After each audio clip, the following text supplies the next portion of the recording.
Türkmen häkimetleri dasar ýurt döwletlerinde wagtlaýyn bolýan ýa-da himisilik ýaşaýan raýatlarynyň kesitli bölегiniň dasar ýurt pasportlarynyň möhletini 2024-nji ýylyň 31-nji dekabryna çelini uzaldyryljakdygyny eglan etdiler.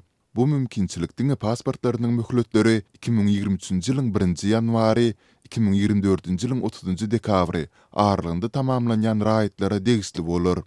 Belletek eklenç gözleginde ýa-da başga sebäpleri bilen dasary ýurtlara çykan 14 000 Türkmenistanly eýýäm ençe ýyl bäri pasportlarynyň hereket edis möhletini öz ýaşaýan ýurtlaryndaky türkmen wekilhanalaryna uzaldyp bilmän durly kynçylyklara we kösünçliklere duçar bolup gelýärler. Sol sanda bir kanun ýasamagy mezbur bolýarlar. Galybertede Türkmenistanyň global pandemiýa sebäpli halkary uçuratnawlarynyň girden çäklendirmelerini aradan aýyrmaýandygy we raýatlaryny watanyny dolamak ugrunda diňe çäkli charter uçurlaryny gurnaýandygy sebäpli köp Türkmenistanly dasar ýurtlarda galmagy mezbur boldy we olaryň biometrik pasportlarynyň hereket edis möhleti guturdy.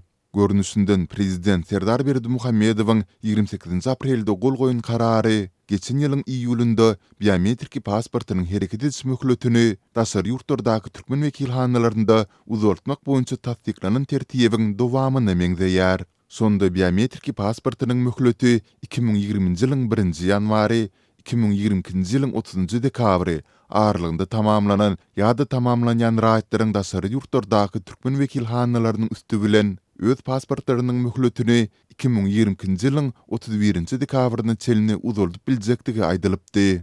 Emma soňundan bu tertibe laýyklykda hereket edis möhleti uzaldylan türkmen biometrik pasportlarynyň peýdasyzdygy, olara basylan möhrüň 3-nji ýurt tarapyndan ikrar edilmeýändigi barada maglumatlar gowuşdy.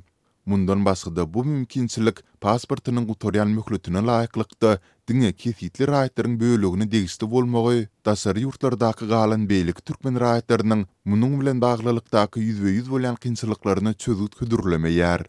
Ýyllar arasynda biometrik pasport diýilip tanalýan Türkmenistanyň raýatynyň Türkmenistandan gitmek we Türkmenistana gelmek üçin pasporty 2013-nji ýyldan başlap ýurtdan çykmak üçin adaty raýatlara zerur bolan ýeke-täk resmi nam hökmünde kabul edildi. Seýlelikde ondan öňki ýurtda hereket edýän içerki pasportyň dasar ýurda çykmakda ulanylmagyna kanun esasynda gazançylyk girdildi.